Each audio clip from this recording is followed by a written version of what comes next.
Boa tarde a todas, a todos e a todos, né? Sejam bem-vindos a essa mesa redonda da Sociedade Brasileira de Física, o Encontro de Outono. Estamos muito felizes de contar com a sua presença, tanto quem está aqui no Zoom quanto quem está no YouTube. Vamos hoje discutir questões de equidade, de diversidade na física, mas também na ciência em geral. E eu começo agradecendo a SBF por dar a oportunidade de termos essa discussão no encontro de outono e de trazer essa pauta para além do nosso círculo, né, que a gente costuma conversar, para chegar em mais pessoas. Então, estamos muito felizes.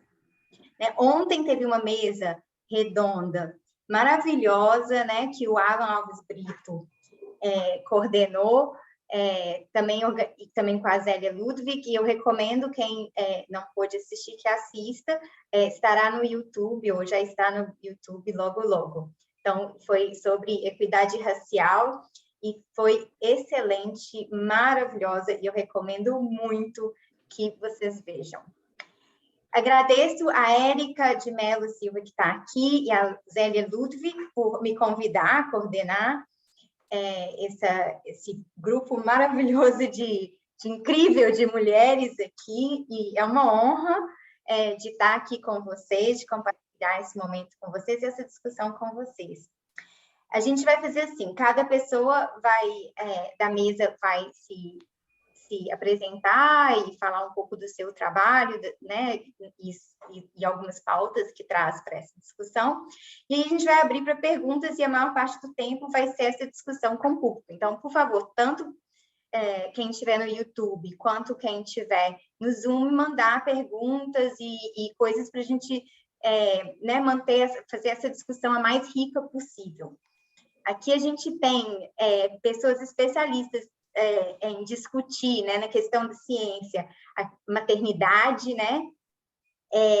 A gente tem também uma pauta que eu acho que é importantíssimo, né? Que é o que eu já vi a Sandy falar muito, que é sobre a questão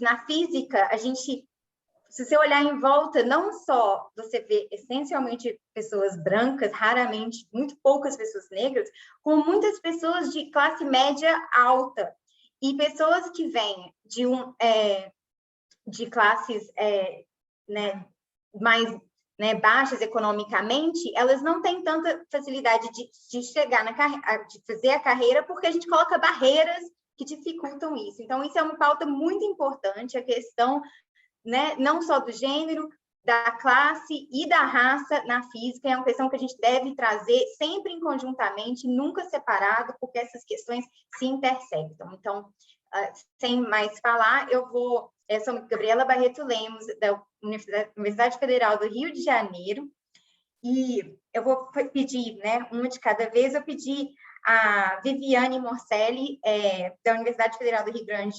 Universidade Federal Rural do Rio de Janeiro, para se apresentar e falar um pouco para a gente, e aí eu vou uma a uma até o final. Obrigada.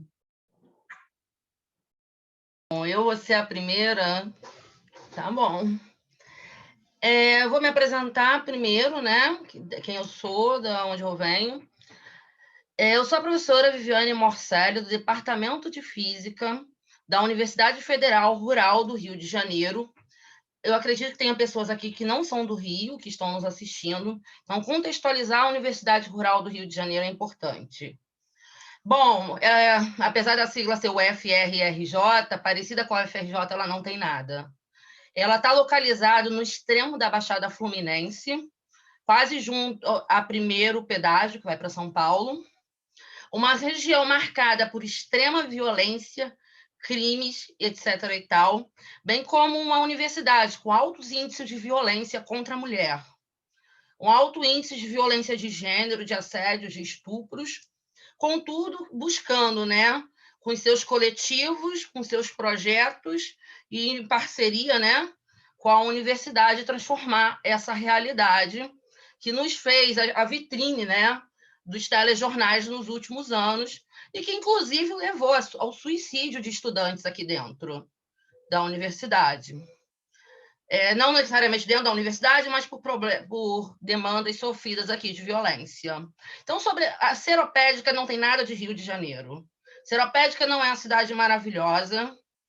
A maior parte da cidade não é asfaltada, poucos recursos financeiros.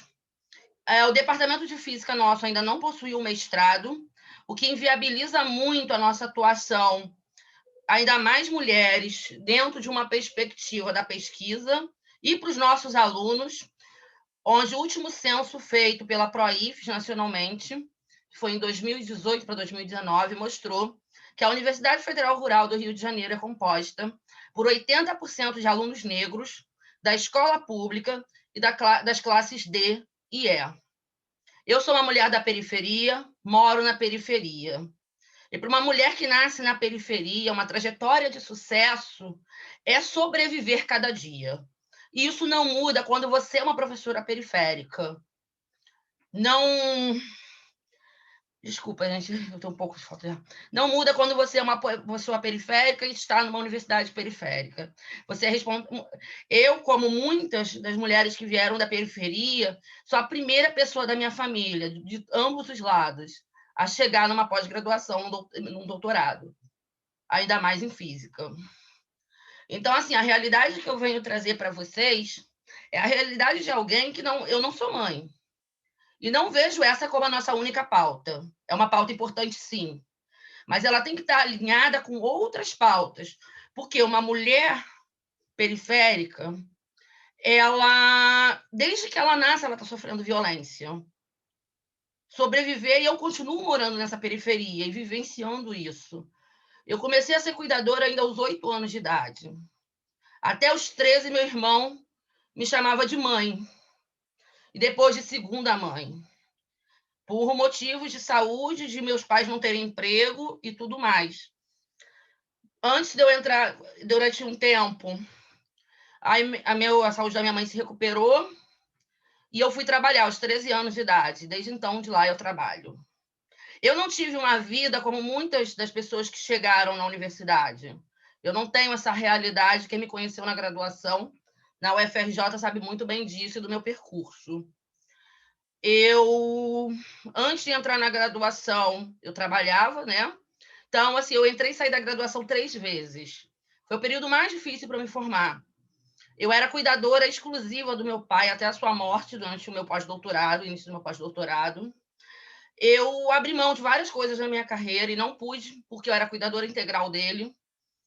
E mesmo tendo feito eu fiz a minha graduação na UFRJ, meu mestrado e doutorado na USP, no campo da física nuclear. E ainda assim, eu sempre estava com meu pai, eu passei por várias operações, internações com ele.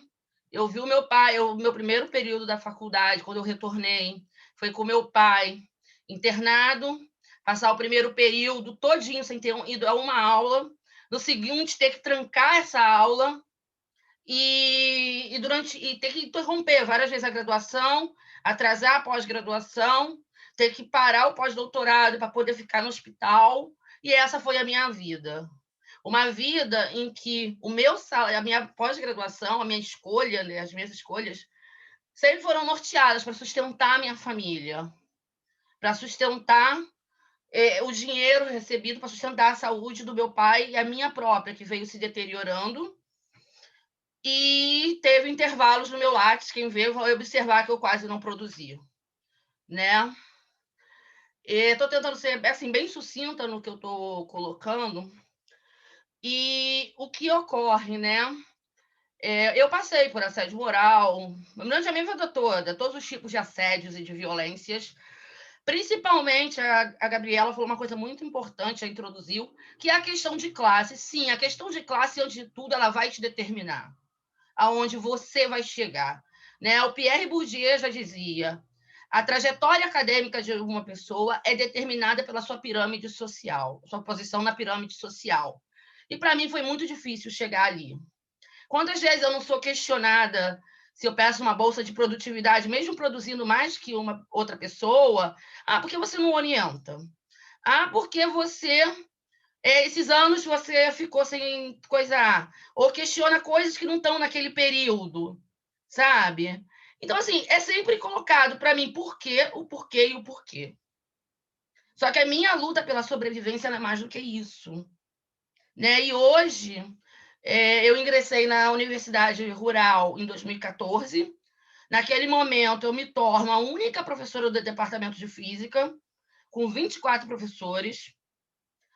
E já tinha vindo de outra universidade, que naquele momento, atuando como professora efetiva, eu também era a única, que são universidades que não estão nos grandes centros. E quando chega 2015, eu começo a ficar muito doente, mais do que eu já era. Meu pai já tinha falecido e eu me torno uma pessoa com deficiência. Eu passo 2 anos afastada. E essa deficiência, ela não me abandona. Nesse período de pandemia, eu me tornei uma pessoa com várias outras doenças que ninguém sabe se vai ser reversível ou não a minha situação. E eu sou uma física experimental.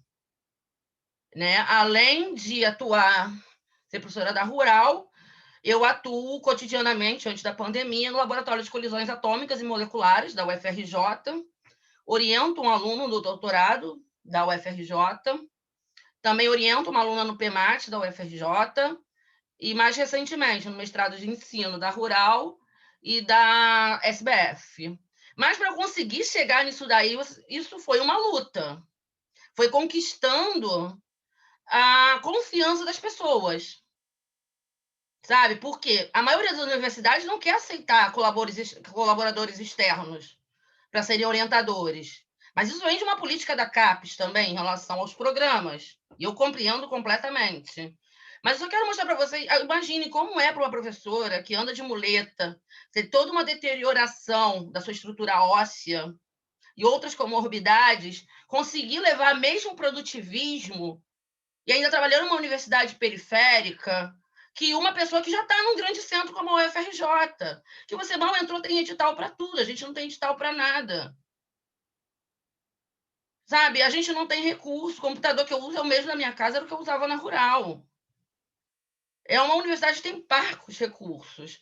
Então, colocar que nós estamos todas no mesmo local, nós não estamos. Aí você, assim, eu sou hoje a coordenadora do grupo Meninas do Rádio, uma periferia também faz ciência, que é um grupo de mulheres, né? Nas áreas de exatas e também uma de saúde mental, que cuida dessa parte, onde a gente tem a nossa resistência dentro da Rural e fora dela, né? A gente tem o canal no Instagram, no YouTube, e nós vamos sobrevivendo. E é um grupo plural, com mulheres cis, trans, heterossexuais, não heterossexuais, pessoas com deficiência, pessoas sem deficiência, a maioria de mulheres negras, né? E todas da periferia, sobrevivendo à mesma realidade.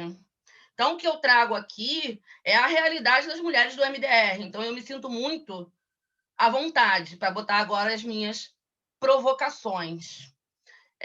Antes disso, né, além de ser do MDR, atualmente eu sou do grupo de trabalho dos ensinos continuados emergenciais, né, da Rural, ligada à reitoria, do grupo de parentalidade. Parentalidade, trabalho e cuidados, né? Onde a Universidade Rural, diferente da maioria, estabeleceu política também para os cuidadores e cuidadoras. Tanto alunos, tanto discentes, quanto técnicos, quanto docentes. E que a gente considera um grande avanço nessa luta da parentalidade, onde a cuidadoria é deixada de lado, muitas vezes. E eu não posso botar ali no meu Lattes, olha, eu sou cuidadora, eu sou deficiente, sabe? E a pandemia ela trouxe isso, né? Ela trouxe essa visibilidade para quem cuida das outras pessoas. E que na periferia isso é muito normal. A gente cuida dos nossos irmãos, dos nossos tios, sustenta um monte de gente e tem que conciliar isso com uma graduação em física, uma pós-graduação em física, que não é nada fácil. Se para quem já tem recurso não é fácil, para quem não tem nada e trabalhou a vida inteira como eu, também não é. Então, eu deixo aqui algumas das minhas questões, né? Lembrando, né, como a gente está no orgulho LGBT, Queria lembrar, né, uma grande ícone que para esse movimento, que é a Marsha Johnson, né, uma mulher trans, negra, que teve no movimento que os ativistas invadiram o bar Stonewall Inn, e que eu acho que é muito importante para a gente estar fazendo esse reconhecimento. E o Meninas do Rádio está desde essa semana está publicando, né, as histórias dos de ontem e dos de hoje, e principalmente daqueles que ainda fazem ciência, né, e lutam. E aí, então, as minhas provocações elas foram pegas em grupo, com o grupo Meninas do Rádio, então estão aqui. A minha pergunta é: quantas mulheres PCDs você vê nos congressos, nas universidades? Ainda mais como professoras. Quantas mulheres trans vocês veem ocupando os espaços de docentes nesses congressos e nas posições? Quantas dessas mulheres são cuidadoras e puderam comparecer a esses congressos? E, por fim, né? Quantas mulheres da periferia conseguiram chegar a serem professoras em grandes centros e não em universidades periféricas apenas? E quando isso ocorreu, como mostrou a Zélia ontem? Então, não dá para lidar com a questão do gênero se a gente não se unir. É a intersecção gênero, raça, classe e o anticapacitismo.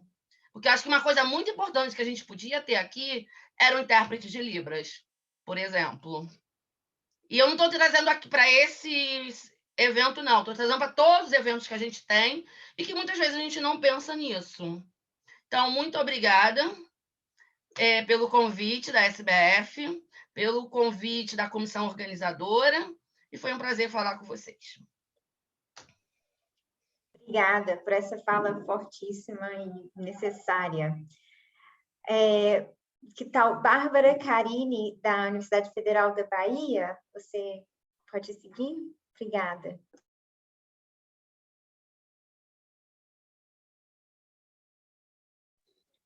Sim, Gabriela.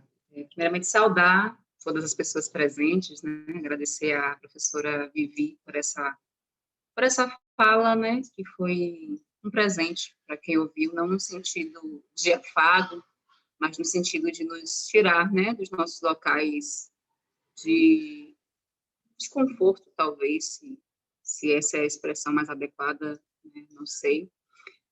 Agradecer à SBF pelo convite, em especial a professora Zélia, que foi quem tratou comigo diretamente, né? Saudar aqui o professor Alan Brito, um amigo querido, que a gente tem aí algumas parcerias, né? Bom, eu sou a Bárbara Carini Soares Pinheiro, sou professora do Instituto de Química da Universidade Federal da Bahia há 8 anos. Atualmente sou vice-diretora da unidade, né, do Instituto de Química. Além dessa vinculação na pesquisa, enquanto professora, orientadora, escritora, eu também tenho uma outra identidade social, talvez, né? Eu também sou empresária, eu sou sócia e idealizadora de uma escola aqui em Salvador, que é uma escola afrocentrada chamada Escola Afro-Brasileira Maria Filipe, a Escolinha Maria Filipe, que é uma escola de educação infantil, e agora a gente está ingressando no ensino fundamental também, educando as crianças para uma perspectiva de mundo, que é essa que a gente está buscando construir aqui, né? Uma igualdade pela via da equidade. Eu estou aqui na casa da minha irmã desde ontem, eu conversei um pouquinho hoje de manhã com a Zélia, eu estou meio sem teto por um período aí da minha vida, e período curto, eu imagino, né? Eu adquiri um apartamento, aí estou esperando as questões burocráticas serem resolvidas, não posso me mudar para lá ainda, mas já tinha que entregar o apartamento que eu alugava, então acabou ficando um gap aí. E aí eu vim para cá com os 2 cachorros, com mala, com filha. Não está aqui ainda, minha filha, ela é guarda compartilhada com o pai. Então eu sou essa mulher nordestina, negra, cis, mãe, professora, pesquisadora, que se organiza, e moramos apenas eu, minha filha e os 2 cachorros, né? Então, eu me organizo muito a partir da centralidade da minha filha na minha vida. Hoje, por exemplo, eu estou aqui porque ela está com o pai. Então, eu ajusto a minha agenda de acordo com essa vacância, né? Nos períodos que ela está comigo, a minha dedicação não pode ser integral para ela, porque eu tenho reuniões de congregação, de departamento, tenho que dar aula, e gosto, não estou aqui criticando isso, não, né? As questões obrigatórias mesmo, dar aula na graduação, na pós, reunião. Então, além disso tudo, eu ainda me sobrecarregar, né? Assumindo compromisso de banca, de live, etc., tanto sozinha com ela, é uma estratégia meio suicida, né? Afetivamente e emocionalmente para minha família. Então, foi um caminho que eu acabei construindo dentro da pandemia, que inicialmente eu não tinha essa consciência. Inicialmente, eu ia, né, assimilando todas as coisas, e depois de algumas vivências específicas, né, inclusive de eu estar em live e parar na emergência com a minha filha, porque eu deixava ela meio só, ligava a TV, colocava um desenho, uma animação que ela gostava, alguns brinquedos, e ela sempre fazia alguma coisa, né? Enfiava alguma miçanga no ouvido, enfiava algum papel bem lá no fundo do nariz, e aí, no final da live, era 2 vezes, assim, sequenciadas. No ano passado, eu tive que ir para emergência, e foi muito interessante o tratamento que o médico me deu, né, do tipo, pouco importa a sua vida, pouco importa o que você faz, cuide da sua filha, né? Um tratamento, na minha leitura, misógino, né, de pensar diretamente, de vincular diretamente o lugar da mulher a esse lugar direto do cuidado, né? Então, como que você é mulher e você não cuida bem?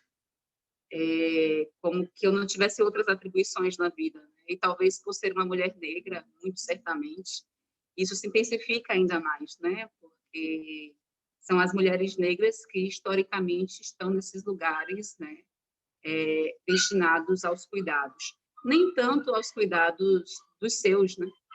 Porque somos nós que saímos de nossos lares, de nossas casas, de nossas ruas, deixamos nossos filhos e filhas a cargo do irmão mais velho, da irmã mais velha, do vizinho, da vizinha, dos parentes, para ir cuidar dos filhos de outras pessoas, né? Deixamos nossas casas para ir cuidar das casas de outras pessoas. Então, talvez ele tenha vinculado ainda mais isso. E mesmo eu tendo consciência de que era uma grosseria imensa aquilo que aquele médico estava fazendo, né, de me culpabilizar diretamente por eu ter ido em 1 mês, 2 vezes na emergência, tirar alguma coisa do nariz ou do ouvido da minha filha,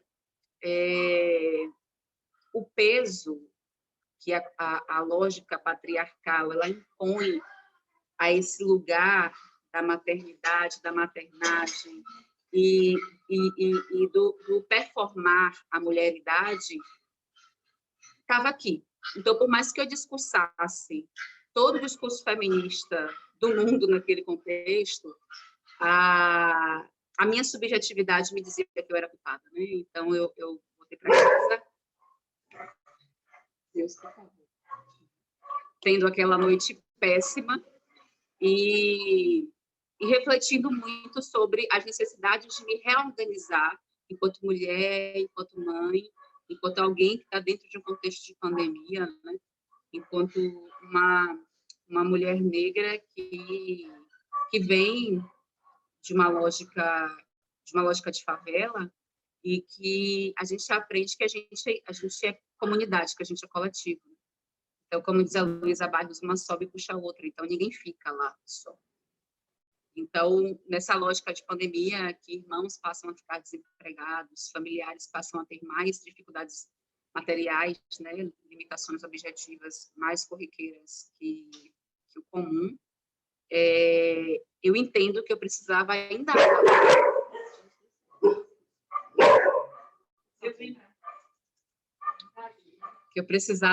mais ser esse elo de saúde, de força para minha família. Algo que também não é um lugar de conforto para mim, né? Eu acho que ser essa força constante que a sociedade espera de mulheres negras especificamente, é algo extremamente adoecedor, né? Eu percebi muito isso quando eu olhei para a figura, quando eu pensei sobre a minha mãe, né? Minha mãe é uma mulher que era empregada doméstica, e algum momento da minha vida, quando eu estava escrevendo esse livro aqui, eu vou falar rapidamente dos três, né? É o Descolonizando Saberes, Mulheres Negras na Ciência. A Zélia comentou comigo por alto que falou um pouco sobre na mesa de ontem. Quando eu estava escrevendo esse livro, eu tentei fazer o exercício de me lembrar da minha mãe doente. E eu não consegui lembrar. Eu saí de casa com 20 anos, né? E casa da minha mãe. E fiquei tentando lembrar desses 20 anos de vida, quando eu vi a minha mãe adoentada, assim, de cama, a gente cuidando dela, né? Assim, lembrar a minha mãe de uma gripe forte, alguma coisa. Óbvio que ela teve doenças, mas a realidade objetiva não lhe possibilitava expressar, né? A dinâmica da vida estava para além da prioridade da sua existência, né? Então, foram algumas reflexões muito potentes que eu acabei fazendo nesses últimos anos, na escrita de alguns livros, que eu vou apresentar aqui 3 para vocês, né? Esse daqui é um livro que eu organizo com a professora Capimari Rosa, que é uma mulher preta da física também, né?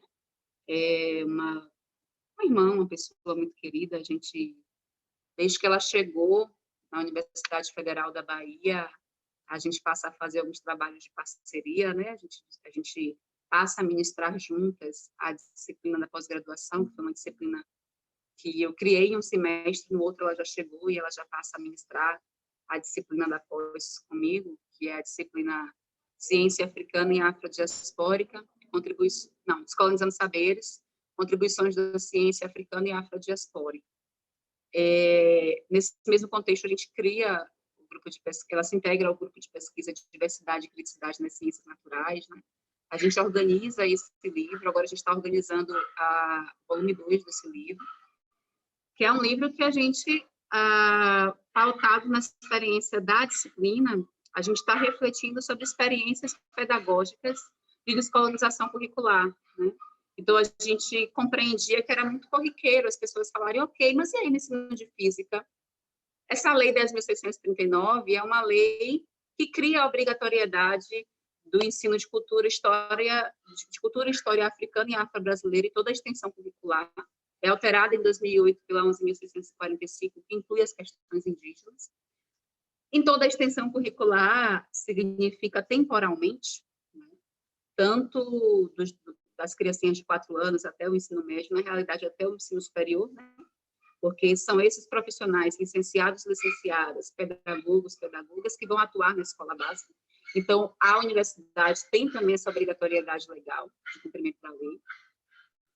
Óbvio que pautar o cumprimento da lei para que as pessoas falem de cultura africana, afro-brasileira e indígena é meio grotesco, mas num país racista como o Brasil, é o que a gente tem para fazer e ainda assim é escasso, né? Então, a gente fica ali operando com um mecanismo legal nas universidades, com o Ministério Público, com o MEC, para que as pessoas cumpram uma lei que, na realidade, deveria ser uma consciência social de reparação histórica, né? Mas a gente vive num país estruturalmente racista, né? E pensar um país estruturalmente racista é dizer que ninguém está imune ao racismo. Que o racismo está aqui, em Bárbara, né, enquanto uma pessoa negra que reproduz o racismo. O racismo está em todas as pessoas brancas, enquanto pessoas que são constituídas subjetivamente a partir de uma ordem social racializada, racista, que hierarquiza pessoas a partir do artefato fenotípico, né? Então, já que não podia ser pela via da consciência, foi pela via da lei. E as pessoas questionavam, além dessa questão temporal, é uma questão de dimensão disciplinar. Então, todas as componentes curriculares, elas precisam cumprir a lei. A física não fica fora disso. Então, as pessoas começaram a se perguntar, física, química, eu sou da química, né? Matemática, biologia, como contemplar isso? Porque o entendimento remetia diretamente às componentes história, literatura e artes, né? Ali pensando até que seria possível. Mas, diretamente, história e literatura, as pessoas falavam, não. essa abordagem é aqui, é centrada nessas duas disciplinas. Né? Então, a gente sentindo essa necessidade, a gente passa a solicitar, na disciplina da pós-graduação, que os estudantes e as estudantes desenvolvam propostas didáticas, teoricamente referenciadas, nos textos, nos artigos que nós trabalhamos ao longo do semestre na componente, sobre decolonialidade, sobre afrocentricidade, sobre educação antirracista, para desenvolver, né, as suas sequências, as suas propostas. Então, esse é um livro de encaminhamento, um livro propositivo de sala de aula. Né? Nossa finalidade foi essa. Livro lançado pela Livraria da Física, na coleção Culturas, Direitos Humanos e Diversidade na Educação e Ciências, em 2018. Esse outro livro aqui é um livro autoral que eu escrevo e publico no ano passado, lanço no ano passado, o Descolonizando Saberes, Mulheres Negras na Ciência. É um livro que eu vou falar inicialmente, né, sobre mulheres na ciência a partir da ótica do feminismo negro. Vou falar também um pouco sobre o referencial teórico da decolonialidade do saber na perspectiva científica. Vou trazer um pouco da minha história, né, enquanto uma mulher negra, periférica, de ascendência quilombola, e acessa um espaço acadêmico, né, um espaço universitário, e se constitui pesquisadora nesse processo, com uma ausência tremenda de referências. Né?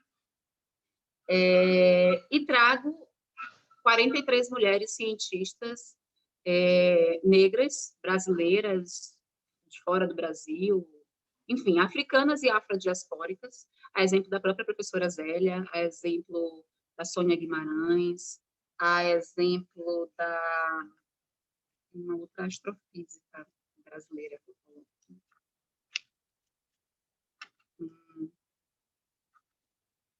Da Marcele Soares Santos, né? Mulheres negras brasileiras da área da física. Eu penso da área das ciências biomédicas, das ciências tidas como exatas, da matemática. Então, o livro se localiza nessa, perdoe pela redundância, nessa localização epistêmica. E a minha última publicação, que é a desse ano, é o História Preta das Coisas, 50 invenções científico-tecnológicas de pessoas negras, que é um livro que... Nossa, eu falo de um bocado de coisa, né? Eu falo de produções, eu falo de 25 produções ancestrais africanas, a exemplo da cerveja, da mancala, vou trazer um pouquinho, do vinho, da sandália, da cerâmica, do pão, enfim, do osso de lebombo, altos fornos, ligas metálicas, diversas produções ancestrais africanas, 25. E trago 25 produções contemporâneas, né? A exemplo do Garrett Morgan, que desenvolve a máscara de gás, né? Em um contexto de Primeira Guerra Mundial, a exemplo da máquina de sapatos, ou da cura da hanseníase, dos óleos essenciais, né? Desenvolvidos aí pela química Alice Augusta Ball, ou do próprio Garrett Morgan, que desenvolve também o semáforo. Então, pessoas... Na contemporaneidade, eu já trago, além da imagem da invenção, eu trago também o inventor, porque a ciência moderna tem uma lógica de personalidades, né? E dentro da construção da cosmopercepção africana, a lógica é uma lógica outra, né? É um entendimento outro de sociedade. Então, naquele contexto, as produções não estão vinculadas a pessoas singularmente, como a ciência moderna ocidental pauta. E é isso. Essas produções são produções muito no sentido de reconstruir subjetividades negras a partir de um processo de exposição de potências negras, né? De pioneirismo negro, de intelectualidade negra. Eu trago um argumento nesse livro, tem uma discussão filosófica também, porque eu também faço filosofia. Eu com pouca coisa para fazer na minha vida. Desde 2016 eu faço graduação em filosofia, semestre que vem eu termino, uma fé de orixá. E aí eu trago uma discussão sobre filosofia africana nesse livro para a gente entender o porquê que a ciência africana não é tida como ciência. Gabriela, você fica quietinho? E por que as pessoas não reconhecem a ciência africana como ciência, né? E aí eu vou desenvolver dois argumentos. Um argumento ontológico, ou seja, a partir da lógica do ser, do ente enquanto ente, e um argumento metodológico, assentado em uma cosmogonia. No argumento ontológico, o que é que eu vou dizer? As pessoas não compreendem. Óbvio que eu poderia simplesmente responder. As pessoas não entendem a ciência africana como ciência porque elas são racistas, porque a sociedade é racista. Só que isso não é um trabalho de uma pesquisadora, né? De uma cientista, de uma filósofa. A gente precisa desenvolver argumentos. Então, nesses argumentos que eu desenvolvo, no argumento ontológico, eu vou trazer referências nesse livro aqui de intelectuais da ciência e da filosofia que destituíram pessoas negras de humanidade. Racismo científico, né? Então, pessoas negras são menos humanas, pessoas negras não são humanas, o crânio de pessoas negras é menor. Os próprios livros de biologia, quando vai fazer aquela marcha linear, vai apresentar aquela imagem da marcha linear da evolução humana, desde os hominídeos até chegar no Homo sapiens sapiens, ela mostra uma máxima evolução humana branca, né? Aquele sujeito, não sei se vocês estão lembrando da imagem que eu estou falando, aquele sujeito que está lá na ponta, eu discuto isso no livro, eu apresento essa imagem no livro para desenvolver o argumento, né? Esse sujeito que está aqui na ponta, ele é um sujeito que tem uma representação de um sujeito universal, né? Que é um sujeito branco, que performa a heteronormatividade, um sujeito cis. O pênis geralmente é bem destacado nessas figuras, né? É uma lógica que é um homem, né? Um homem cis, é uma lógica capacitista, ele está ali fisicamente dentro da noção do padrão humano, ou seja, tudo que está fora disso é menos humano. Pessoas trans são menos humanas, mulheres são menos humanas, pessoas negras são menos humanas, pessoas com deficiência são menos humanas, porque essa é a representação do humano, né? Essa construção foi uma construção científica e filosófica, né? Filósofos também como Kant, como Hume, como Voltaire, como Hegel, destituíram pessoas negras de humanidade. Ora, não sendo humanas, elas não pensam, porque o ser humano é um animal racional. Se elas não têm um atributo da intelectualidade, como produzir um conhecimento empírico racional, a exemplo do conhecimento científico? Então, essa é a argumentação ontológica que eu trago no livro. E a outra argumentação é uma argumentação com base na cosmopercepção africana, né? A gente tem... O que é a cosmopercepção? É a forma como a gente se relaciona conosco, com o outro, com o mundo, como que a gente se entende enquanto ser humano, né? E a gente tem uma forma ocidental, capitalista, muito específica de pensar o mundo, né?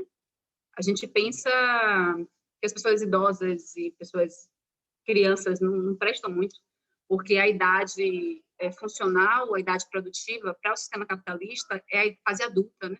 Então, pouco importa se as pessoas idosas morram de Covid, enquanto que em outros entendimentos, as pessoas mais velhas, né, em entendimentos de cosmopercepções indígenas, africanas, o ancião é a figura mais importante da sociedade.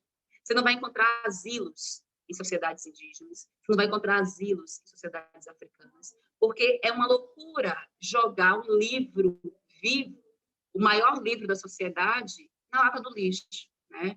Deixar de escanteio sem a gente poder beber dessa fonte. Você não vai encontrar lugar em fila de banco para pessoas idosas, você não vai encontrar assento para pessoas idosas, porque há um entendimento da importância desses sujeitos, né?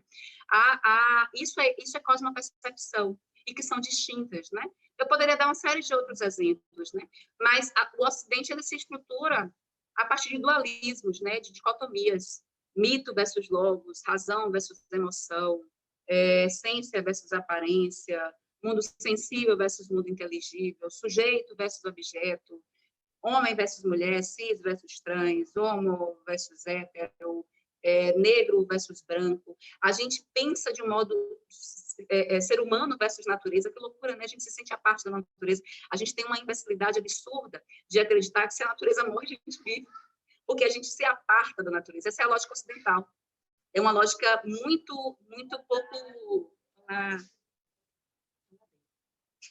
É uma lógica muito pouco racional a gente pensar que existe um coração que sente, uma cabeça que pensa, e que nesse processo de produção científica a gente consegue apartar essas coisas, né? Não, aqui eu estou agindo com neutralidade axiológica, enquanto que aqui eu estou sendo emoção, aqui eu estou sendo razão. Enfim, é a forma ocidental. E essa forma ocidental não compete às constituições ancestrais africanas, né? Que são constituições de unicidade, unívocas, entre os entes universais. Então, por exemplo, essa separação entre sujeito e objeto, que muitas vezes a ciência ocidental prevê, seria algo impossível. Então, o argumento que eu desenvolvo é que a forma de produzir ciência e tecnologia em outras constituições societárias, a exemplo das constituições africanas e indígenas, não dialogam frontalmente com o modo ocidental. E que, portanto, também isso...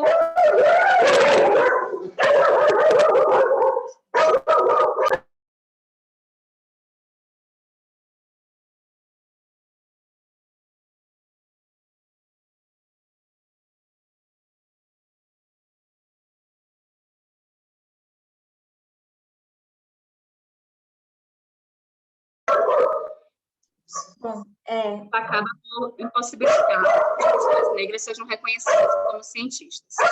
Vou fechar aqui, que era o meu ponto de encerramento da minha fala. E é isso, muito obrigada. Obrigada, Bárbara. Então, gostaria de pedir que a Fernanda Stanisławski, da UFRGS, é tudo muito difícil de pronunciar, Universidade Federal do Rio Grande do Sul, e a Parent in Science, isso eu sei pronunciar, posso agora se introduzir. Obrigada. Obrigada, Gabriela. Então, foi um prazer estar aqui, né? Fiquei muito feliz com o convite da Zélia de trazer esse assunto. Então, meu nome é Fernanda Stanisławski, eu sou bióloga, não sou física, né? Sou formada em biologia, eu sou docente do Instituto de Biociências da URGS e sou a fundadora e a coordenadora do movimento Parenting Science, né? Que traz para dentro da academia e da ciência a discussão a respeito de parentalidade, né? De filhos enquanto cientistas, né? E como isso impacta a nossa carreira, enquanto docentes, enquanto pesquisadoras, enquanto orientadoras. Então, o Parent surgiu em 2016 com esse intuito, né, a partir da minha experiência pessoal. Eu sou mãe de 3 agora, de 3 gurias, e obviamente isso trouxe uma mudança radical na minha vida, e isso inclui minha vida profissional. Não existe essa separação que a gente gosta de pregar na academia entre vida pessoal e profissional, isso não existe, ainda mais quando a gente está falando de maternidade. Então, no contexto de participação de mulheres na ciência, a maternidade é um dos pontos, e de maneira nenhuma a gente defende que é o principal ou que é o único ponto que influencia a participação das mulheres na ciência, mas é um ponto que tem muitas intersecções.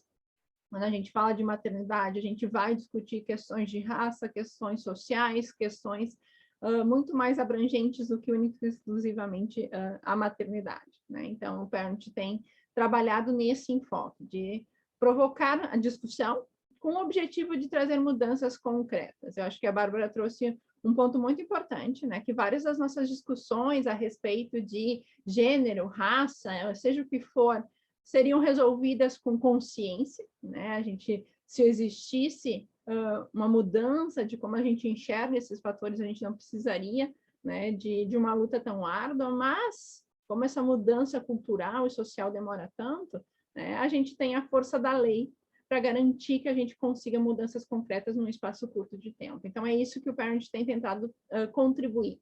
Então, a gente tem feito levantamentos, estudos, eventos promovendo, né, a geração de conhecimento e de dados sobre essa face da participação das mulheres na ciência, né, com o intuito de gerar políticas de apoio, ações afirmativas, regras que garantam que não exista mais, né, ou pelo menos que se diminua a penalização que a gente sabe que acontece com a mulher cientista quando se torna mãe, e não acontece com os homens quando se tornam pais, né? Já tem dados que deixam isso bem claro, que pais, inclusive, são beneficiados, né? Passam a ser vistos como pessoas mais comprometidas com o trabalho, mais dedicadas, enquanto as mães se tornam incompetentes né? A gente tem essa associação muito forte entre a mulher se tornar mãe e profissionalmente, né, ter alguma desvantagem. Então, a gente tem tentado trabalhar nisso, né, de quebrar essas construções que são muito arraigadas na gente, né, que a gente própria reproduz por muito tempo, até a gente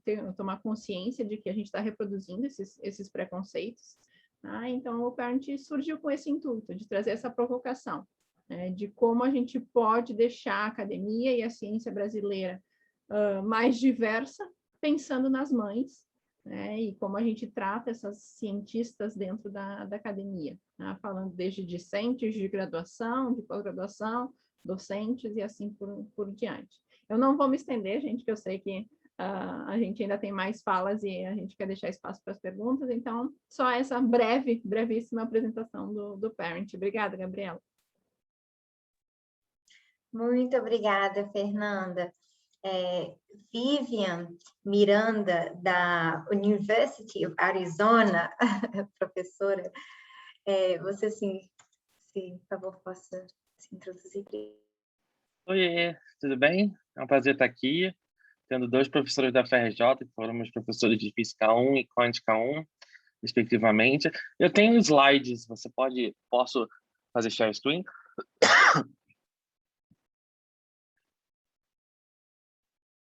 Gente, engasguei aqui. Eu acho que sim, mas eu não sei se... Eu não tenho... Vê se você consegue, porque eu não tenho essa... Eu não sei quem que está responsável pela sala, não sou eu. A Nanda que estava. Vê se você consegue.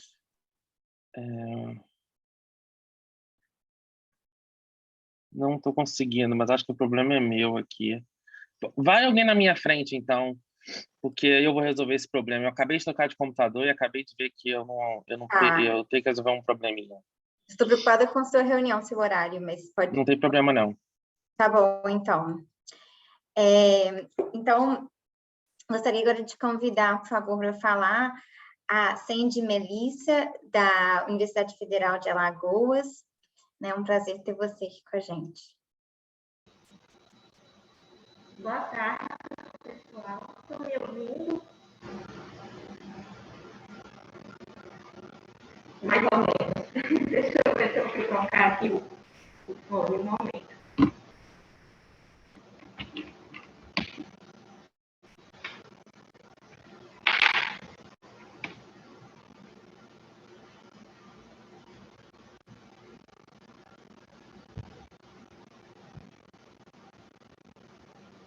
Agora melhorou? Dá para ouvir? Ai, minha filha.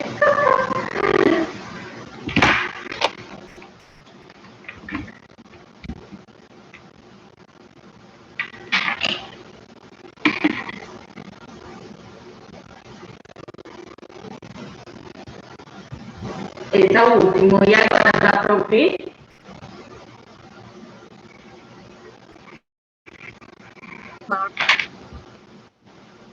Oi?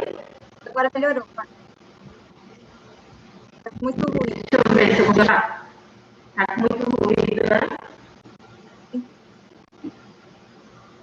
Então, eu vou passar de volta para a Vivian, porque a gente já resolveu a questão do compartilhamento de tela. Aí eu peço que você dê uma olhada nisso enquanto a Vivian está dentro, tá bom? Obrigada. Ok.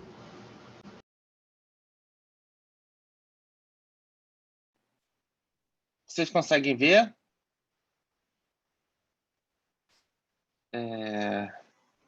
Bom, prazer. Eu não sei se eu estou escutando vocês. Então, se vocês conseguirem ver, estão conseguindo ver assim a primeira parte, dá um ok. Assim. Tá, então... Obrigado. Então, é sempre um prazer estar aqui, ainda mais com 2 professores meus da FRJ. Eu tenho poucos slides, não vou demorar muito tempo. Então, eu sou Vivian Miranda, acabei de sofrer um upgrade de postdoc para Research Science na Universidade do Arizona por 6 meses, e ano que vem estarei virando professor assistente no IITP, Young Institute of Theoretical Physics, na Stony Brook University. Então, é um prazer estar aqui. Eu quero começar essa pequena apresentação falando sobre exemplos. Então, assim, começando com uma nota boa e dizendo assim, sobre a questão das mulheres trans, existem vários exemplos de mulheres trans na academia, na astrofísica e na física da academia americana. Eu estou dando só exemplos da Lynn Cohen, da Edie McCloskey, Jessica Mink, Rebecca Oppenheimer. Eu conheço a maioria delas, sempre um prazer conversar com elas. E também existe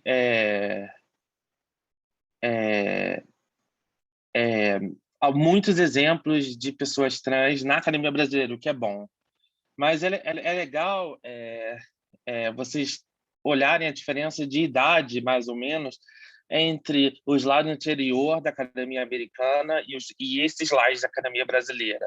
Existe um gap de mais ou menos 20 anos entre essas duas academias, e isso é importante, porque na academia as pessoas mais sêniores são as professoras titulares, os chefes de departamento, agora tem maior poder em fazer mudanças, né, na academia de diferentes formas. Então, é legal que existam professoras trans na academia brasileira, e cuida da Daniela Mourão na astrofísica da UNEF, mas essas mulheres trans, no caso do Brasil, ainda não chegaram a situações de que elas podem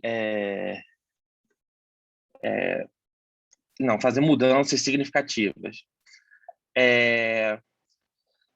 Eu acho que assim, eu vou falar um pouco da minha carreira, assim, de alguns exemplos baseados na minha vivência, mas a minha vivência ela não substitui dados estatísticos. E no caso da EPS americana, e eu vou estar muito falando sobre a diferença dos Estados Unidos e o Brasil, porque eu já estou há quase 12 anos Estou há 11 anos já no Brasil, nos Estados Unidos.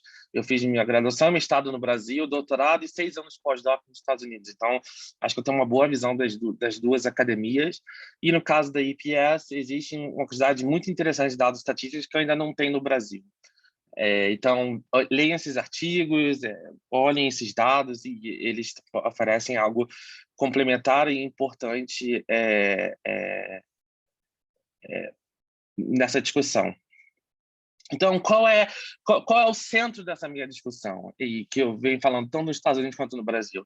É que tem a ver com uma questão de psicologia, que é o seguinte: não basta apenas racionalmente você ser aberto à diversidade, porque você permitir que os seus alunos, pós-docs, professores se abram é uma questão não só de mente, mas de coração.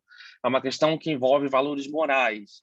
E é muito difícil você passar pelos seus medos e valores morais, principalmente por causa de uma característica muito importante, tanto da psicologia quanto da academia, né? No caso da psicologia, a única coisa que eu vou utilizar dela é a ideia de que a moralidade de qualquer ser humano é uma combinação linear de uma base. E essa base tem 5 dimensões, que é care, fairness, loyalty, liberty, authority e sanctity. E cada pessoa tem uma diferença, combinação linear, e a gente não sabe a priori qual é a combinação linear dos nossos professores e das pessoas que vão nos julgar. E julgar o próximo é parte integral da academia, faz parte do nosso trabalho julgar o próximo, julgar a pesquisa alheia, julgar o artigo alheia e julgar o aluno. Então, nós julgamos uns aos outros de maneira constante, e essas diferentes combinações lineares afetam o nosso julgamento, queira a gente de maneira explícita ou não. Então, por causa disso, é muito difícil alunos e pós-docs saírem do armário, saírem por causa do medo de que, dependendo da combinação linear do orientador ou dos professores que estão no poder no departamento, isso pode modificar seu julgamento, e o julgamento é essencial para que você progrida na academia. Então, isso é um problema muito sério. Eu vou dar só um exemplo do Brasil versus nos Estados Unidos, e assim, eu tenho vários exemplos, vou pincelar só 2. Um é um exemplo de concursos no Brasil, que apesar de serem entre aspas, mais objetivos do que o concurso nos Estados Unidos. Existe muita margem de você conseguir colocar preconceitos. Então, esse foi, por exemplo, um feedback que eu recebi de um dos concursos que eu fiz no Brasil, do qual eu tinha que ser menos trans e mais física. Isso foi de alguém que gosta de mim, que eu tenho apreço, e ele só estava passando a informação que ele recebeu da banca, né?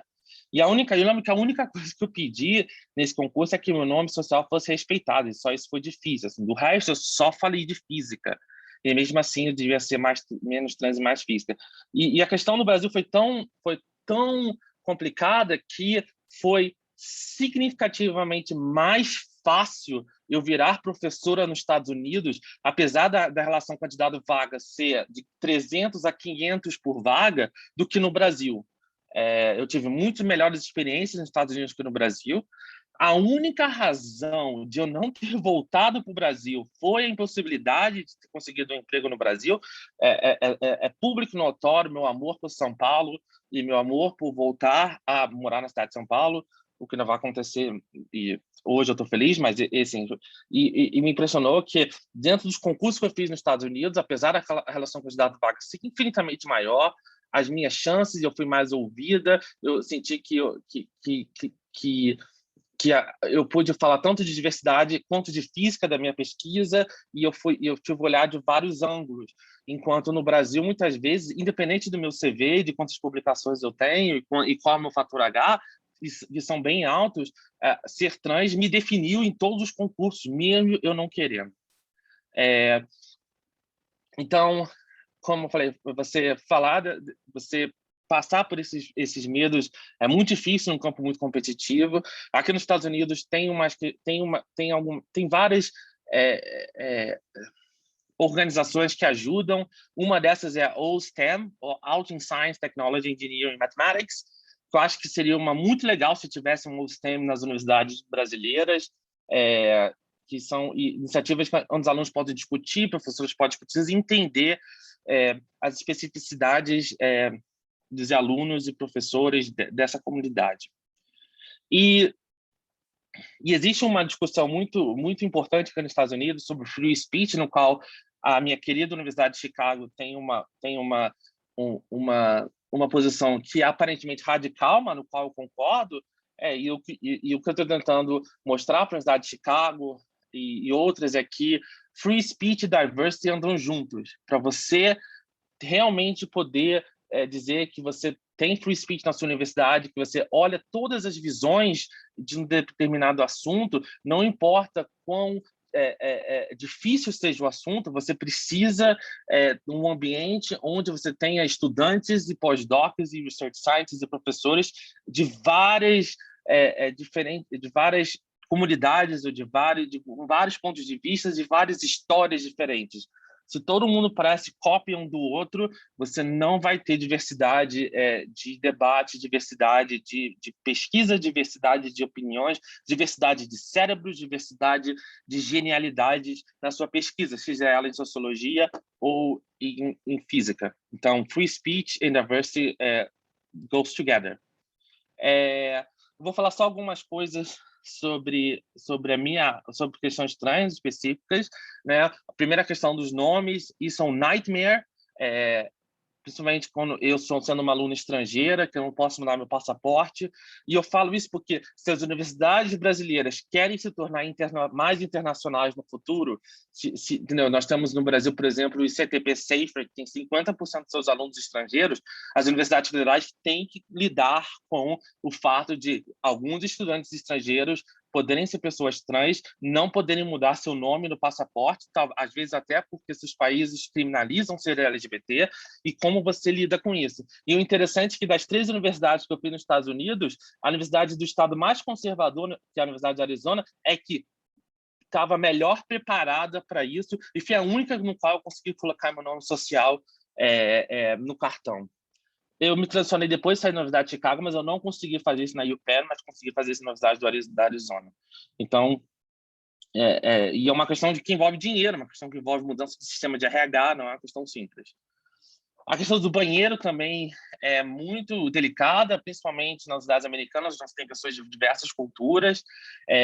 Quando eu me identifiquei com uma pessoa trans na UPenn, o diretor do departamento colocou esse anúncio pessoalmente em todos os banheiros, me deu o telefone dele, porque eu tinha muito medo de sair de um banheiro feminino. Eu demorei tempo para ir para um banheiro feminino, eu fiz a prostituição muito devagar, mas, assim, de ter alguma esposa, de alguém cara machista, de alguma outra cultura, que mais intolerante, e aí eu tenho um problema sério, onde pode chamar a polícia, onde a minha integridade física está sobre perigo. Então, por isso eu tinha o telefone do diretor, eu tinha esses anúncios. E o fato de eu não poder ter o meu nome social na minha carteira da UPM me prejudicou nisso, porque se o segurança da universidade chega e eu não tenho meu nome social, pelo menos na carteira da universidade, eu tô com um problema sério na mão. Então, isso é uma coisa que as universidades federais, eu não sei como é que está o status nas universidades federais, mas que tem que lidar. E eu sei que existem várias leis que tentam limitar este progresso. Uma outra coisa muito importante é a questão de viagem, né? Eu já perdi diversas conferências porque eu só posso visitar os países em azuis. E mesmo nos países em azul, eu ainda tenho que ter medo em várias regiões, né? No Brasil, eu não posso ir em qualquer lugar do Rio de Janeiro, eu não posso em qualquer lugar de São... Assim, eu já teve pessoas tentando me violentar fisicamente na praia de Ipanema, enquanto eu andava com a minha mãe. Então, assim, são lugares eu já perdi um encontro do Dark Hand Serve em Campinas, porque eu tive medo de pegar um ônibus de São Paulo para Campinas. Então, assim, a questão das conferências, onde elas são, né? E no futebol, por exemplo, a Eurocopa hoje está num país que eu não poderia nem pisar, é muito delicado, né? E tem casos reais, né? A da Gigi Gorgeous, que é uma trans belíssima, ela tem todos os documentos de acordo com a sua identidade de gênero, e mesmo assim ela foi presa num país por 24 horas só por ser trans. E só foi solta porque teve conversas internacionais explícitas para que ela não fosse presa e ela conseguisse voltar aos Estados Unidos. Assim, os Estados Unidos tem essa coisa, né? Tem o peso da sua diplomacia. É muito difícil você prender cidadãos americanos fora dos Estados Unidos, e o Brasil não tem isso. Então, me faz com que eu tenha que tomar ainda mais cuidado. No caso dos Estados Unidos, um pouco no Brasil também, tem a questão do plano de saúde, né? Você fazer uma transição de maneira decente, sem tirar risco à sua saúde, envolve muitos custos médicos, essa quantidade de sangue que eu tenho que fazer de cada 6 meses. Isso custa caro no Brasil, isso custa caro nos Estados Unidos, né? Pós-docs e doutorandos têm pagos pelo seu empregador plano de saúde, o que não acontece no Brasil. Então, existe toda uma discussão importante sobre isso, que, apesar de ser diferente, é importante também no Brasil, não só nos Estados Unidos, apesar de eu entender que esse problema é pior nos Estados Unidos do que no Brasil. E tem a questão que é importante, que quando você é um dos poucos exemplos da sua comunidade, você tem a mídia vai em cima de você, você tenta ser precisa, mesmo assim, às vezes acontece. Eu acho que alguns títulos dessas matérias foram muito sensacionalistas, mas tudo bem, acho que as matérias foram muito legais, mas isso causa problemas. Eu tive problemas na academia brasileira por causa de algumas dessas matérias. Então, e é inevitável. E é um pouco importante também, para que existam outros exemplos, os exemplos que eu não tive, as próximas gerações possam ter. Eu sempre falo, né? Porque eu demorei 28 anos para transicionar, e a ideia é de que, porque se você olhasse na internet até muito pouco tempo atrás sobre a palavra travesti no Brasil, a única coisa que você encontrava era isso. Inclusive, esse site aqui atrás, que é um dos sites mais grotescos e eu não tenho nem palavras para lidar sobre esse site, e eu sei que ele está online há muitos anos e continua online até hoje, né? E hoje a gente está tentando mudar isso, está tentando mudar um pouco, e eu acho que algumas das matérias que saíram sobre mim, apesar de ter um tom sensacionalista às vezes, pelo menos mudam um pouco essa ideia de que crianças e adolescentes que querem ser cientistas e trans, que para mim era incompreensível, para mim eu tinha que escolher uma das duas carreiras, que era como se fosse carreiras, né? Eu não poderia ser duas coisas, elas possam acreditar que podem ser as duas coisas. E é isso, muito obrigado, e é isso.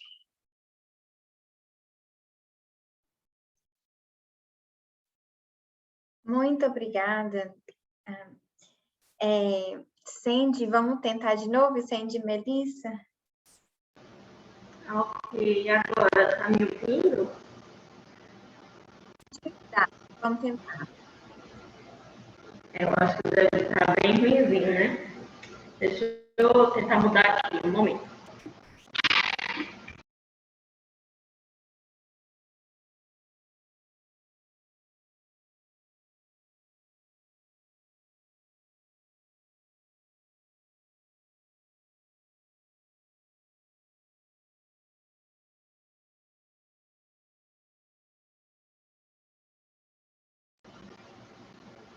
Consegue ouvir agora?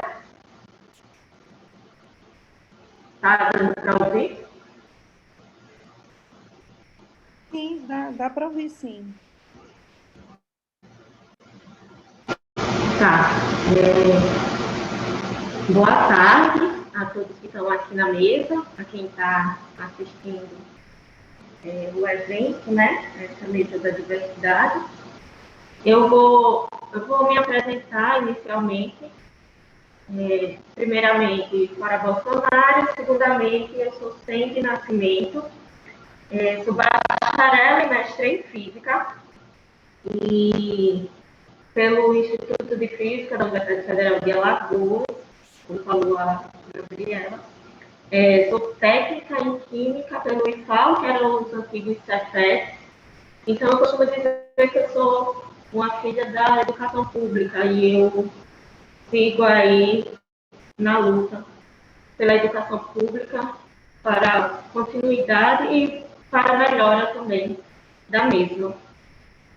Gostaria de agradecer, né, mais uma vez a SBF e especialmente as professoras Érica e Zélia, que fizeram contato comigo, me permitindo essa fala e essa oportunidade. Inicialmente eu fiquei na dúvida se eu iria aceitar, e depois que eu aceitei, eu fiquei pensando no porquê eu fiz isso, né?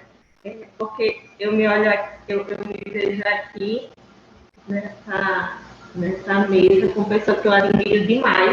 Inclusive, é um prazer para mim estar numa mesa que a professora Bárbara Carilli, eu tenho muito respeito, admiro muito, a professora Vivian e todas as outras aqui, Fernanda, que eu faço parte também, eu sou a embaixadora do Parenting Science e integrante do coletivo Me Leva Mike aqui da Universidade Federal de Alagoas.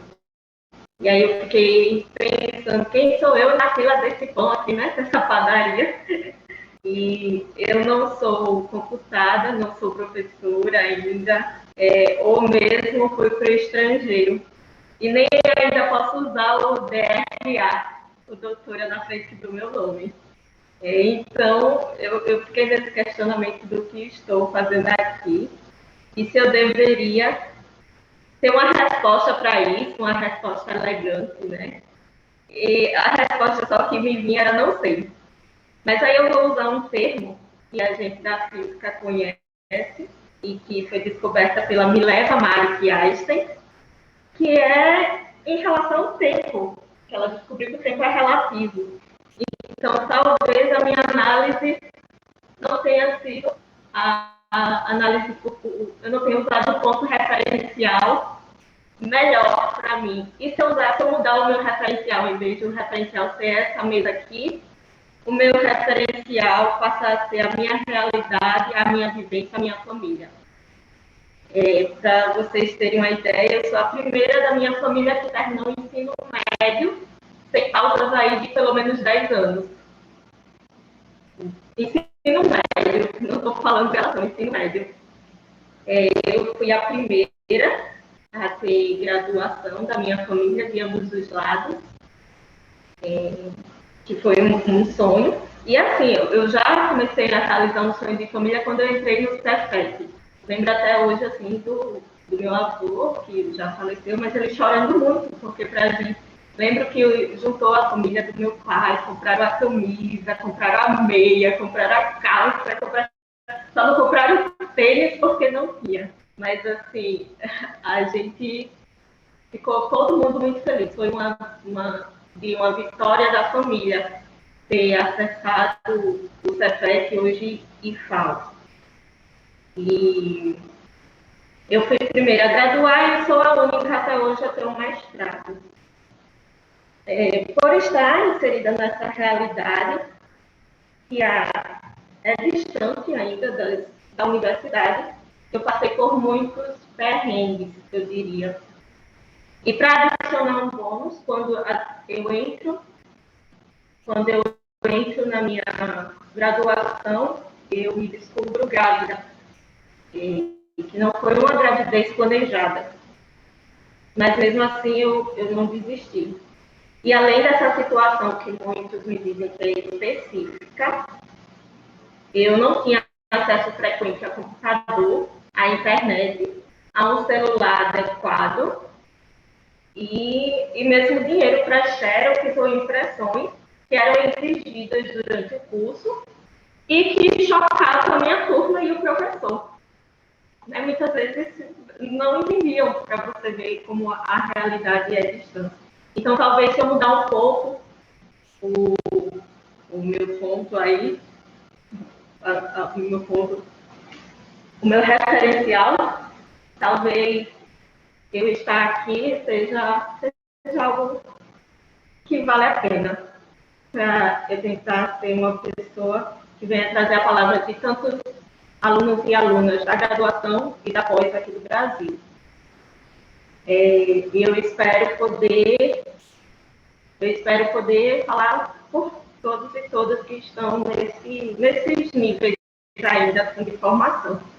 O essencial para mim, para que haja mudança, haja desenvolvimento e diversidade na universidade e na ciência, como mesmo a física, são as políticas públicas e as ações afirmativas. Em 2015, divulgaram que o assassinato de mulheres tinha caído em 9,6% no Brasil, o que, obviamente, é algo bom. Mas esqueceram de mencionar que esse dado foi para mulheres brancas e que, quando foi analisado o que estava ocorrendo com as mulheres negras, no mesmo período, houve um aumento de assassinato de mulheres negras de 54,8%.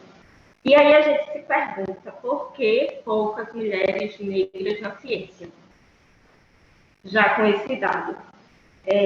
Também, em 2016, pelo IPEA, apareceu que a maior porcentagem, 39,6% da população, né, das mulheres negras é que estão em relações precárias de trabalho, semelhante à escravidão. E a gente volta a se perguntar, onde estão as mulheres negras na ciência brasileira? E aí eu vou trazer vou citar algumas coisas aqui, sem dados, mas que você procurar IBGE, IPEA, ou até o mapa da violência, você vai encontrar porcentagem. Se a gente parar para pensar, quem são as mães solos no Brasil? As únicas que cuidam das crianças. Quem são as únicas responsáveis por sustentar um lar desde cedo no Brasil? Quem são aquelas que estão nos hospitais psiquiátricos, antigamente chamados de hospício? E aí, para você refletir, lembre-se do Holocausto brasileiro. E quem são as jovens, né, que mais sofrem com a gravidez na adolescência?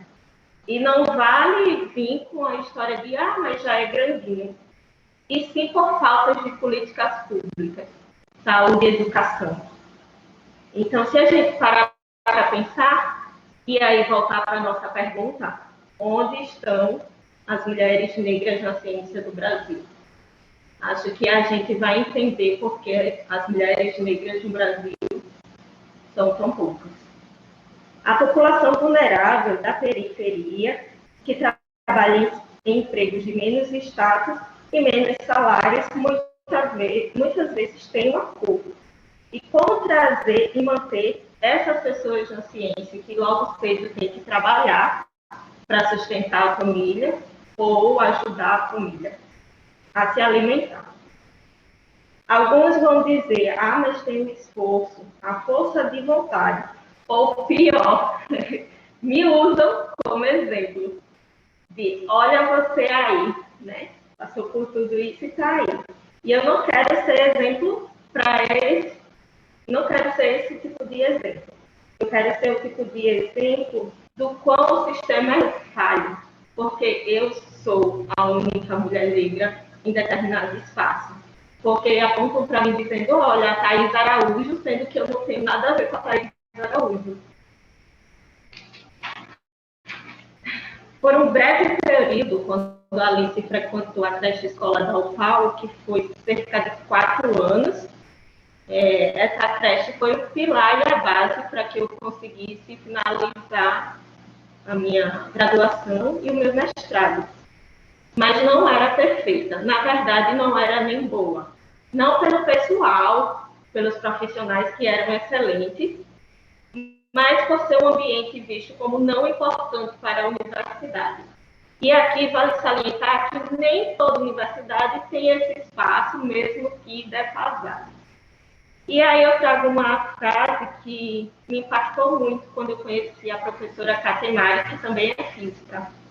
Ela falou, talvez, se homens cis engravidassem e fossem os responsáveis pelas crianças, teríamos 5 creches e escolas por universidade. Uma vez questionei sobre o sucateamento da creche escola que a minha filha estudava. E me responderam que era um problema específico. Eu fiquei chocada e não consegui me opor naquela hora. Mas aí fiquei pensando, se é tão específico, de onde tinha surgido todo aquele pessoal do auditório? Ou que mesmo está aqui nesse evento? Será que eu sou tão ruim em biologia que já ocorre a geração espontânea de humanos e eu não sabia? Muitas vezes eu usei a pia do banheiro para trocar e limpar a minha filha. Outras vezes eu fui humilhada por levá-la comigo nas aulas. Outras eu quase desmaiei em nossas caminhadas de tanto cansaço. E mesmo assim, eu nunca fui vista nem como suficiente para o ambiente da física. E à custa de minha saúde física e mental, eu tentava ser pelo menos aceita. E é nessa mistura de experiência pessoal com dados da população brasileira que tento mostrar que há muito trabalho a ser feito para que a gente tenha diversidade nas ciências. Como a mais recente daqui, que passou pela graduação e que se encontra em um doutorado, eu me questiono: há quantos anos não há reajuste nas nossas bolsas? Quem são os alunos e alunas que podem dar o luxo de sobreviver com R$400 e ainda serem exigidos de formas monumentais, como no ambiente da física? Vou falar aqui da física porque é um ambiente que eu sempre trabalhei, né? Graduação e pós. E para sacarem o quanto as realidades se distanciam, vejo muita gente reclamar, e com razão, em nenhum momento estou dizendo que não tem razão, tá? Dos valores das bolsas de pós-graduação. Mas deixa eu contar algo que também me impactou. Hoje eu faço parte de um projeto chamado Toró de Ideias, com divulgadoras e divulgadores científicos, negras e negros, e notamos uma coisa interessante, no mínimo, que para todos nós que fazemos pós-graduação, que estamos nesse projeto, o nosso salário, a bolsa, é o maior da família, para todos, e todos são negros e negras. Sabe? Não estou dizendo que não deveria ter reajuste, já deveria ter reajuste há muito tempo, mas para vocês verem a diferença. Bem, com essas reflexões que finalizam a minha fala, e mais uma vez eu agradeço tanto a Gabriela, a professora Zélia, a professora Érica, e desculpe qualquer coisa aqui o áudio. Muito obrigada. Obrigada, gente. Eu gostaria de convidar a Érica de Mello Silva, da Universidade Federal de Mato Grosso, que é uma das duas organizadoras, juntamente com a Zélia Ludwig, dessas mesas de diversidade, e co-chair hoje aqui, para dar algumas palavras, falar algumas coisas. Obrigada, Gabriela. Eu reitero os agradecimentos que você já fez, né, no início da apresentação, agradecendo aos participantes, a organização do evento, a SBF por esse espaço, né, nesse encontro tão importante. E agradeço a você também, ao Alan, por ter aceitado o nosso convite para serem os moderadores, né? E as mesas estão com composições maravilhosas, né? Tanto a de ontem quanto a de hoje. E cada uma das falas trouxe pontos extremamente importantes que a gente tem que sempre ouvir cada vez mais e aprender cada vez mais e enfim, seguirmos todos juntos, né? Nessa luta que é comum. Nós temos tantos pontos em comum, né? Então, era isso que eu queria falar, parabenizar todos e todas e agradecer também pela oportunidade de estar nesse espaço aqui com vocês. Muito obrigada. Obrigada. Professora Zélia Ludwig, da Universidade Federal de Juiz de Fora, gostaria de convidar para fazer umas reflexões. Bom, primeiro eu gostaria de agradecer todos e todas aí presentes por terem aceitado o convite nosso aí, né? Tá, essas falas tão maravilhosas. Queria agradecer do fundo do meu coração essa chamada de reflexão. Hoje eu não vou falar muito não, tá? Eu prometo. Então, assim, muito obrigada, parabéns. Todas essas colocações que vocês trouxeram, Viviane, começou assim com uma coisa muito potente, Vivian, então, assim, eu acho que nós conseguimos fechar, né? Juntar tudo que precisava ser feito. Hoje a Bárbara trouxe alguma coisa de contribuição, esses livros que ela mostrou, onde o pessoal tinha pedido, então, bastante legal. Respondendo você, Sandy, o que você faz na fila do pão é a diferença amanhã, tá? A gente conta com vocês, você representa todas as meninas, você representa a Carliane, Física Preta, e todas as outras meninas que estão aí. Eu não vou lembrar o nome de todos, mas é para que amanhã, quando você estiver aqui, você faça isso também com outras. Você traga mais meninas, você traga todas, você fale não, para que você continue. Você é essa sementinha, tá? Então, esse é o seu papel, é importantíssimo. Então, Bárbara, Fernanda, que teve que sair, Viviane, Vivian. Então, todas essas falas que vocês trouxeram ontem, trouxeram hoje, trouxeram ontem, essas falas foram muito importantes para a gente. Então, muito obrigada. Obrigada, Zélia. Oficialmente, a gente tem que terminar agora, né? Aí eu vou dar um fechamento sem discussão, mas foram falas, né? Assim, nossa, eu preciso reescutar e estudar e reler, e essas falas são maravilhosas. Eu recomendo, eu não tenho esse último livro da Bárbara, mas recomendo, mas são falas que eu acho que, assim, em si trouxeram tudo que a gente queria trazer, que a questão da mulher na física não pode ficar restrita, né, à discussão sobre mulheres brancas, de classe alta, que nasceram no centro, né, com pais, né, já com doutorado, ou com né, engenheiros. A gente tem que trazer, a questão da mulher é uma questão enorme e que a gente tem que sempre, sempre lembrar dessas intersecções, né? A intersecção, a mulher da periferia, né? A mulher negra, a mulher indígena, e lembrar que isso foi muito bonito. Eu agradeço muito a Érica e a Zélia e a SBF por ter trazido essa discussão aqui, para a gente ter uma discussão verdadeira, né? Ampla, reflexões reais, assim, das questões que englobam a mulher, a mãe, a que não é mãe, a que é cuidadora, a que não é cuidadora, e todas essas, todas as mulheres, a mulher trans, a mulher, né, de todas as mulheres, né? Nós somos muitas e diferentes e temos as particularidades. E eu agradeço muito, eu sinto muito que a gente não teve mais tempo para discutir, isso aqui poderia ficar um dia inteiro, eu queria escutar mais de todas vocês, e eu tenho certeza que o público também. Eu agradeço, assim, de coração, essas falas, nossa, assim, bateram muito fundo, e eu espero que muita gente... É isso, muito obrigada, gente, até a próxima.